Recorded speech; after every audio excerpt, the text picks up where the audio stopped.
நண்பர்கள் அனைவருக்கும் வணக்கம். இன்னைக்கு காலையில வீடியோலயே உக்ரைனுக்கும் ரஷ்யாவுக்கும் இடையில என்ன நடந்து வந்துட்டு இருக்கு அப்படின்ற முக்கியமான விஷயத்தை பத்தி நம்ம பார்த்துட்டோம். இப்போ மற்ற முக்கியமான டிஃபென்ஸ் அப்டேட்ஸ் குறிப்பா இந்தியா சம்பந்தமான முக்கியமான அப்டேட் நம்ம பார்த்துடலாம். ஸோ நிறைய முக்கியமான விஷயங்களை இந்த வீடியோவில் நான் சொல்லுவேன். ஸோ முழு வீடியோவையும் பாருங்க. சைனா இப்போ ரீசெண்டாக அருணாச்சலில் இருக்கக்கூடிய ஒரு இளைஞனை கடத்திட்டு போனதா, பார்டர் ஏரியாவிலேருந்து ஒரு இளைஞனை கடத்திட்டு போனதா செய்திகள் எல்லாமே வந்தது. நம்மளும் அதை பற்றி நம்ம பார்த்தோம். இப்போது இந்தியன் ஆர்மிக்கும் சைனீஸ் ஆர்மிக்கும் இடையில நடந்த அந்த ஹாட்லைன் டாக்ஸில் என்ன தெரிய வந்திருக்கு அப்படின்னு பார்த்துக்கிட்டிங்கன்னா, சைனா அக்செப்ட் பண்ணிக்கிட்டாங்க. அந்த இளைஞன் எங்கள் சைடு தான் தெரியாமல் வந்துட்டான், அவனை நாங்கள் இப்போ ரெஸ்கியூ பண்ணி வச்சுருக்கிறோம், அதாவது நாங்கள் அவனை மீட் எடுத்து வச்சுருக்கிறோம் அப்படின்ற மாதிரி அவங்க இமேஜ் கொஞ்சம் பாசிட்டிவாக ப்ரொஜெக்ட் பண்ணியிருக்கிறாங்க அந்த ஹாட்லைன் டாக்ஸில். ஸோ நாங்கள் அந்த இளைஞனை எங்கே கொடுக்கணும்னு சொல்லுங்கள், நாங்கள் ஹேண்ட் ஓவர் பண்ணிடுறோம் அப்படின்னு சொல்லிட்டும் சீனா சொல்லிட்டாங்க. ஸோ இப்போது சீனா அந்த இளைஞனை ஹேண்ட் ஓவர் பண்ணிடுவாங்க. இது ஒரு சாதாரணமான விஷயமா நம்ம பார்த்து அப்படியே முடிச்சிடக்கூடாது. சீனாவுக்கு இல்லாத ஒரு அட்வான்டேஜ் இந்தியாவுக்கு இருக்கு. என்ன அப்படின்னு பார்த்துக்கிட்டிங்கன்னா, எல்லையோர கிராம பகுதிகள், பெரிய அளவில் மக்கள் இருக்கக்கூடிய பகுதிகள் இந்தியா சைடு இருக்கு. இந்தியாவோட line of actual control side இருக்கு. ஆனால் சைனா சைடு கிடையாது. லைன் ஆஃப் ஆக்சுவல் கண்ட்ரோல் எப்படிப்பட்ட பகுதி அப்படின்னா, சரியாக டிமார்க்கேட் செய்யப்படாத ஒரு பகுதி. அதனால ஒரு சைட்லேருந்து இன்னொரு சைடு மக்கள் தவறுதலாக போகிறதற்கான வாய்ப்புகள் நிறையா இருக்குது. அந்த இளைஞனும் அப்படி தான் போயிருக்கிறான்.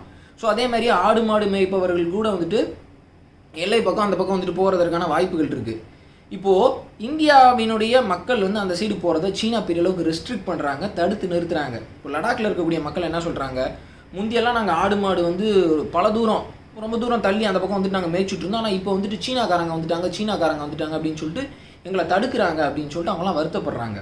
ஸோ இப்போ இந்திய மக்கள் நம்ம நாட்டினுடைய மக்கள் எல்லையோர பகுதிகளில் லைன் ஆஃப் ஆக்சுவல் கண்ட்ரோல் வரைக்கும் அவங்க ஆடு மாடு மேய்க்க போகிறாங்க, இல்லை வேட்டைக்கு போகிறாங்க, எல்லா விஷயத்தையும் பண்ணிகிட்டு இருக்கிறாங்க. அப்படின்னா கண்டினியூஸாக சைனா எந்த இடத்துல இருக்கிறாங்க, இல்லை அவங்களுடைய ட்ரூப்ஸ் மூவ்மெண்ட் எந்த பக்கம் இருக்குது அப்படின்றத நம்ம மானிட்டர் பண்ணிகிட்டே இருக்கலாம். சைனா சலாமி ஸ்லைசிங் பாலிசி அப்படின்றது இந்தியா கிட்ட பண்ணுறது ரொம்பவே கஷ்டம். ஸோ அதனால நம்ம நம்மளுடைய மக்களை என்கரேஜ் பண்ணணும். சைனாக்காரன் அன்றைக்கி உன்னைய டீடைன் பண்ணிட்டான் அப்படின்னு சொல்லிட்டு நீ திருப்பி அந்த பக்கத்துக்கு வேட்டைக்கு போகாமல் இருக்காது, நீ போ, அது நம்மளுடைய பகுதி, இல்லை ஒரு பிரச்சனைக்குள்ளான ஒரு பகுதி, நீ போ அப்படின்னு சொல்லிட்டு நம்ம மக்களை நம்ம என்கரேஜ் பண்ணணும். சைனா இந்த விஷயத்தை தான் அவன் கையில் எடுத்துருக்கிறான். அவன் கிட்ட பார்டர் ஏரியாவில் மக்கள் இல்லைனா கூட அவன் கிராமத்தை டெவலப் பண்ணுறான். இல்லை நாங்கள் இனிமேல் மக்களை கொண்டு வர போகிறோம் அப்படின்னு சொல்லிட்டு அவன் பண்ணுறான். இப்போ நாளைக்கு அவன் என்ன பண்ணுவான் அப்படின்னு பார்த்துக்கிட்டிங்கன்னா, அவனுடைய ஆடு மாடு மேய்ப்பவனை, அவங்க சைடு இருக்கிறவனை, திபெத்தன்ஸை நம்ம சைடு உள்ளே அனுப்பிச்சு வைப்பான். இதான் நடக்கும். நாளைக்கு அது எங்களுடைய இடம் அப்படின்னு சொல்லிட்டு கிளைம் பண்ண வருவான். ஸோ அதனால் நம்ம சைனா பண்ணக்கூடிய அந்த டிட்டரன்ஸுக்கு எல்லாத்துக்குமே அடி பணிஞ்சிடக்கூடாது. இது ஒரு முக்கியமான விஷயமா நான் சொல்லிக்கணும்னு சொல்லிட்டு நான் நினைக்கிறேன். அடுத்து ஒரு முக்கியமான செய்தி என்ன அப்படின்னு பார்த்துக்கிட்டிங்கன்னா, இதான் நான் தம்ப்நெயில்ல போட்டிருந்தேன். ஒரு இந்திய நிறுவனம் இஸ்ரேல் நிறுவனத்தை தோற்கடிச்சிருக்கு. இது சாதாரணமான விஷயம் கிடையாது. அது மட்டும் இல்லாமல் அந்த இந்திய நிறுவனத்துக்கிட்ட இருந்து திருப்பி இந்தியன் ஆர்மி நிறையா ஆர்டரை கொடுத்துருக்குறாங்க. அந்த இந்திய நிறுவனத்துக்கு கொடுத்துருக்குறாங்க. அது மிகப்பெரிய ஒரு விஷயம் அப்படின்னு சொல்லலாம். 2021ஆம் ஆண்டினுடைய தொடக்கத்தில் ஐடியா ஃபோர்ஜ் அப்படின்ற நிறுவனத்துக்கிட்ட நம்மளுடைய இந்தியன் ஆர்மி ஒரு கான்ட்ராக்ட் போடுறாங்க. ஸ்விட்ச் ட்ரோன்ஸ் அப்படின்ற சின்ன டாக்டிக்கல் ட்ரோன்ஸ் இந்தியன் ஆர்மிக்கு சர்வேலன்ஸ்க்கு வேணும்ப்பா. ஸோ அதனால் ஒரு ஆர்டர் போடுறாங்க. எத்தனை நம்பர்ஸ் அப்படின்றது தெரில. அந்த ஆர்டர் படி பார்த்துக்கிட்டிங்கன்னா, அந்த கான்ட்ராக்ட் படி பார்த்துக்கிட்டிங்கன்னா, அந்த ஐடியா ஃபோர்ஜ் நிறுவனம் நிறையா டாக்டிக்கல் ட்ரோன்ஸ் இந்தியன் ஆர்மிக்கு கொடுக்குறாங்க. இந்த கான்ட்ராக்டில் இந்த ஐடியா ஃபோர்ஸ் நிறுவனம் யாரை பீட் பண்ணியிருக்கிறாங்க அப்படின்னு பார்த்துக்கிட்டிங்கன்னா, இஸ்ரேலில் இருக்கக்கூடிய மிகப்பெரிய டிஃபென்ஸ் ஃபேமான எல்பிட் நிறுவனத்தை ஐடியா ஃபோர்ஸ் நிறுவனம் பீட் பண்ணியிருக்கிறாங்க. இதே எல்பிட் நிறுவனம் தான் பார்த்துக்கிட்டிங்கன்னா நம்மளுடைய இந்தியன் ஆர்மிக்கு ஆத்தோஸ் ஹவிட்சர்ஸ் கொடுக்கறதுக்கு தயாராக இருந்தார்கள். நம்மளுடைய இந்திய ராணுவமும் பெரிய அளவுக்கு ஆர்வம் காமிச்சு வந்துகிட்டு இருந்தாங்க. அதற்கப்புறம் அந்த கான்ட்ராக்டும் இப்போது முறிஞ்சு போச்சு. இப்போது டிஆர்டிஓ கிட்ட இருந்து அட்வான்ஸ்டு டவுட் ஆர்ட்டிலரி கன்னை இந்தியன் ஆர்மி வாங்க போகிறாங்க. ஸோ என்ன தான் இஸ்ரேல் இந்தியாவினுடைய நட்பு நாடாக இருந்தாலும், ரஷ்யா இந்தியாவினுடைய நட்பு நாடாக இருந்தாலும், ஒரு லெவலுக்கு மேலே நம்ம எல்லா விஷயத்தையும் உள்நாட்டிலே நம்ம தயாரிச்சுக்கிறோம், நம்ம மற்றவங்களுக்கான மார்க்கெட் கிடையாது அப்படின்னு சொல்லிட்டு அவங்களுக்கு தெரிய வர்றப்போ அவங்களுக்கு ஒரு டிசப்பாயின்மெண்ட் அப்படின்றது இருக்கும். நம்ம மேலே பொறாமப்படுவாங்க. எப்படியாவது அந்த விஷயத்தை உடச்சிட்டு நம்மளுடைய வெப்பன்ஸ் இந்தியாவுக்கு கொடுக்கணும், ஏன்னா எல்லாம் பெரிய பெரிய டீல் அப்படிலாம் அவங்க நினைப்பாங்க. அந்த காலெல்லாம் மலையேறி போச்சு. இப்போது பெரிய அளவுக்கு எல்லாத்தையுமே நம்ம உள்நாட்டிலேயே தயாரிக்க ஆரம்பிச்சிட்டோம். ஸோ இந்த ஸ்விட்ச் ட்ரோன்ஸ் இந்தியன் ஆர்மி திருப்பி இப்போ என்ன பண்ணியிருக்கிறாங்க அப்படின்னு பார்த்துக்கிட்டிங்கன்னா, ட்ரோன்ஸ் எல்லாமே சூப்பராக இருக்குப்பா, அதே மாதிரியே இன்னொரு கான்ட்ராக்ட் ரிப்பீட்டு உங்கள்கிட்ட நாங்கள் இன்னும் அதே மாதிரியே ஒரு கான்ட்ராக்ட் நாங்கள் போடுறோம், இதே மாதிரியே நிறையா டாக்டிக்கல் ட்ரோன்ஸை எங்களுக்கு கொடுங்க அப்படின்னு சொல்லிட்டு ஐடியா ஃபோர்ஸ் நிறுவனத்துக்கிட்ட ஒரு கான்ட்ராக்ட் போட்டிருக்கிறாங்க. ஸோ இதை ஐடியா ஃபோர்ஸ் நிறுவனம் குறிப்பிட்ட காலத்துக்குள்ளே டெலிவர் பண்ணிடுவாங்க அப்படின்ற மாதிரி சொல்லியிருக்கிறாங்க. இந்த ஸ்விட்ச் ட்ரோன்ஸ் பார்த்துக்கிட்டிங்கன்னா வெறும் 6 கிலோ தான். ஒரு சோல்ஜரோட முதுகுலேயே அந்த சோல்ஜர் பின்னாடி மாட்டி எடுத்துகிட்டு போயிட முடியும். ஈஸியாக ஹெலிகாப்டர்ஸ் மாதிரியே வந்துட்டு வெர்டிக்கலாக டேக் ஆஃப் ஆயிரும். கிட்டத்தட்ட 2 மணி நேரம் தொடர்ச்சியாக கண்காணிப்பில் ஈடுபடும் அப்படின்ற மாதிரி சொல்கிறாங்க. கிட்டத்தட்ட 1000 மீட்டர் உயரம் வரைக்கும் வந்துட்டு மேலே வந்துட்டு போகும். ஸோ இப்போ பார்த்துக்கிட்டிங்கன்னா நம்மளுடைய சோல்ஜர்ஸ் வந்து இது நாள் வரைக்கும் ஒரு 3-4 வருஷத்துக்கு முன்னாடி வரைக்கும் பார்த்துக்கிட்டிங்கன்னா அவங்க ஒவ்வொரு இடத்துலையுமே போயிட்டு கடைசி கார்னர் வரைக்கும் பேட்ரோல் போயிட்டு வருவாங்க. கடினமான குளிரில் வந்துட்டு அவங்க கஷ்டப்படுவாங்க. அதான் அவங்களுடைய டியூட்டி. இருந்தாலும் சோல்ஜர்ஸோட டாஸ்க் வந்துட்டு ரொம்பவே அதிகமாக இருந்தது. அவங்க வந்து ஏகப்பட்ட பேர்டனை வந்துட்டு அவங்க மேலே வந்துட்டு வச்சுக்கிட்டாங்க. ஆனால் இன்னொரு சைட் சைனா, அமெரிக்கா போன்ற நாடுகள்லாம் பார்த்துக்கிட்டிங்கன்னா டெக்னாலஜிஸை வந்துட்டு பெரிய அளவுக்கு பயன்படுத்தி வந்துட்டு இருந்தாங்க.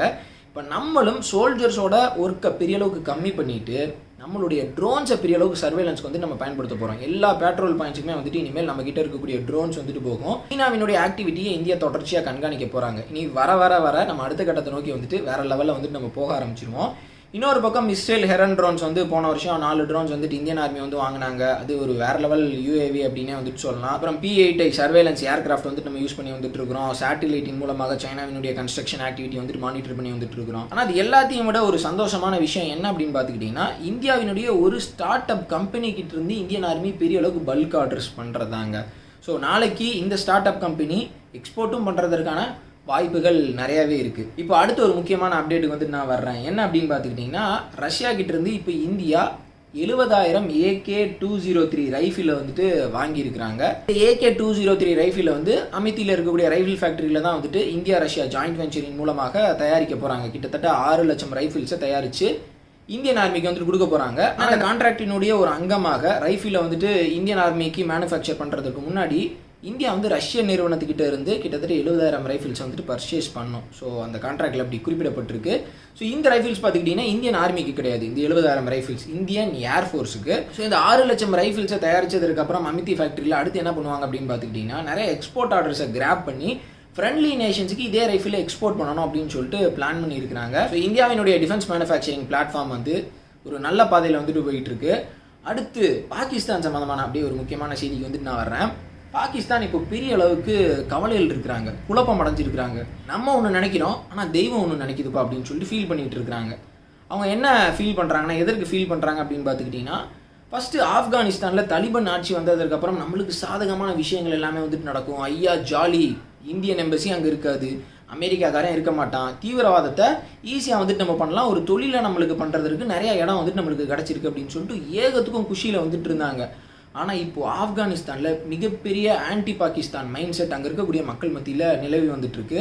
அவங்க இப்போ எல்லாம் என்ன நினச்சி வந்துட்டுருக்காங்க அப்படின்னா, இவ்வளோ நாள் அமெரிக்காவினுடைய கண்காணிப்புக்கு கீழே இருந்தோம், ஆனால் இப்போது பாகிஸ்தான் நம்மளை காலனைஸ் பண்ணியிருக்கிறாங்க, நம்மளை அடிமையாக்கிட்டாங்க அப்படின்னு சொல்லிட்டு அவங்கெல்லாம் ரொம்பவே கொதிச்சு போயிருக்கிறாங்க. மிகப்பெரிய போராட்டம் நிகழ்ந்து வந்துட்டுருக்கு. அதையும் வந்துட்டு நான் சொன்னேன். ஏன் அவங்க அந்தளவுக்கு யோசிக்கிறாங்க அப்படின்னு பார்த்துக்கிட்டிங்கன்னா, ஆப்கானிஸ்தானில் இருக்கக்கூடிய நிறைய முக்கியமான technicians, skilled workers, doctors, IT consultants நிறைய பேர் வந்து எல்லாருமே ஃபாரினுக்கு போயிட்டாங்க. டீச்சர்ஸ் முதற்கொண்டு எல்லாருமே வந்துட்டு போயிட்டாங்க. இப்போ வந்து அங்கே இருக்கக்கூடிய ஸ்கில்டு ஒர்க்கர்ஸ் வந்து ரொம்ப ரொம்ப கம்மி தான்.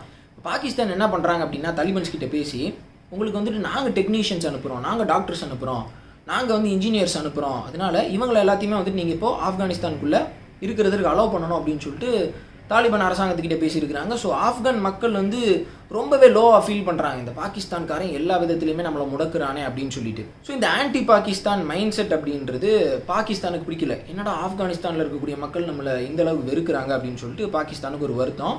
ஸோ இந்த தாக்கம் வந்து தலிபான்கள் மேலேயும் வந்துட்டு ஏற்பட்டிருக்கு. என்ன நம்ம மக்கள் வந்து எல்லாருமே இப்படி பாகிஸ்தானுக்கு அகேன்ஸ்டாக இருக்கிறாங்க, அவங்கள வந்து நம்ம ஆட்சி பண்ணணும் அப்படின்னா, நம்மளுக்கு தேவை பதவி தான், அவங்கள வந்து நம்ம ஆட்சி பண்ணணும் அப்படின்னா கொஞ்சம் கொஞ்சம் பாகிஸ்தானை நம்ம எதிர்த்து செயல்பட்டு ஆகணும் அப்படின்னு சொல்லிட்டு இந்த பார்டர் ஃபென்சிங்கை இப்போ தாலிபான்ஸ் வந்து கொஞ்சம் ஸ்ட்ரிக்டாக வந்துட்டு மானிட்டர் பண்ண ஆரம்பிச்சிருக்கிறாங்களாமா.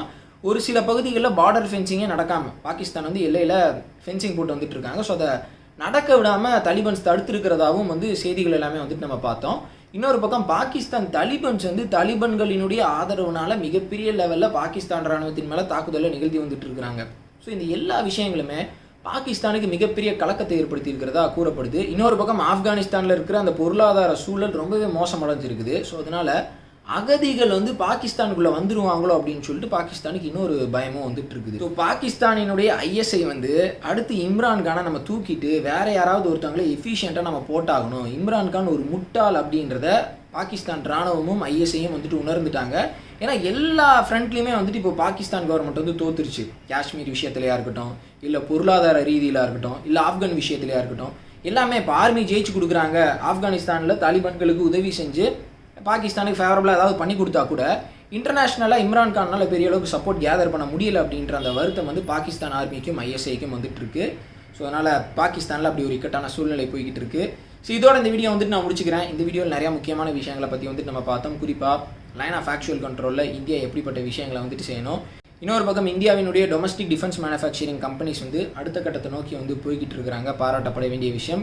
இன்னொரு பக்கம் பாகிஸ்தான் ஆப்கானிஸ்தான் விஷயத்தில் மிகப்பெரிய தோல்வியை சந்திச்சிருக்கிறாங்க, அதுதான் உண்மை. ஸோ இதோட இந்த வீடியோ வந்துட்டு நான் முடிச்சுக்கிறேன். வீடியோ பார்த்தமைக்கு ரொம்ப நன்றி. இன்னும் நிறையா முக்கியமான விஷயங்களை ரெகுலராக வந்துட்டு நம்ம பார்க்கலாம். மறக்காமல் சித்து மோகன் சேனலை சப்ஸ்கிரைப் பண்ணிக்கோங்க. ஜெய் ஹிந்த்.